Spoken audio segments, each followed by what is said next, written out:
محبت فطری طور پہ آپ کے دلوں میں ہے، اور انسان اپنے اولاد کی محبت میں اور مال کی محبت میں ہی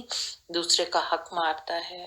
دوسرے کے ساتھ ظلم کرتا ہے، زیادتی کرتا ہے۔ اس لیے اس کو آزمائش دیا گیا ہے کہ اللہ تعالیٰ کہتا ہے کہ کبھی میں تمہیں دے کے آزماتا ہوں، کبھی میں تم سے لے کے آزماتا ہوں، دونوں حالتوں میں آزمائش ہے کہ دیکھوں میرا بندہ میری کہی ہوئی باتوں کی کتنی قدر کرتا ہے، میرے امتحان میں جو میں اس سے امتحان لے رہا ہوں، اس کو مال کی فراوانی دے کر، اس میں وہ میرا شکر گزار ہوتا ہے یا نہیں ہوتا۔ جیسے کہ آپ نے دیکھا کہ بہت سے لوگ جو ہیں، جب بہت زیادہ ان کو اللہ تعالیٰ مال دیتا ہے، نعمتیں دیتا ہے، تو وہ سرکشی اختیار کر لیتے ہیں۔ وہ کہتے ہیں یہ تو ہماری اپنی محنت کی وجہ سے ہے، ہماری کوششوں کی وجہ سے ہے کہ ہم اس مقام تک پہنچے ہیں۔ اس میں وہ یہ نہیں سوچتے، فرعونیت آ جاتی ہے، وہ یہ نہیں سوچتے کہ یہ سب اللہ کا کرم ہے، اللہ نے اس پہ کرم کیا ہے کہ میں دیکھوں میرا بندہ میرا شکر ادا کرتا ہے کہ نہیں۔ اور اللہ تعالیٰ کہتا ہے کہ میرا شکر ادا کرو میں تمہیں اور دوں گا، اور میری ناشکری نہ کرو کہ میں اپنی دی ہوئی نعمتیں تم سے واپس بھی لے سکتا ہوں۔ وَأَنَّ اللَّهَ، اور یہ کہ اللہ، اندہو، کہ اللہ کے پاس، اجرن، اجر، اجرن دیکھیں صاف پتہ چل رہا ہے، اجرن، اجر، عظیم، عظیم کے بڑا، اور اللہ کے پاس بہت اجر ہے۔ کس چیز کا اجر ہے؟ تمہاری نیکیوں کا، تمہارے نیک کاموں کا۔ اگر تم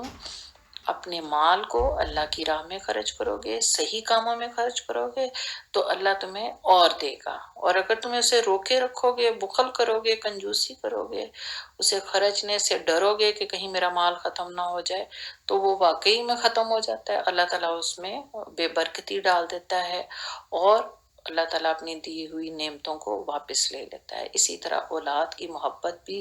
بہت آزمائش کا باعث ہوتی ہے۔ اولاد کے خاطر ہی انسان بعض اوقات اللہ نہ کرے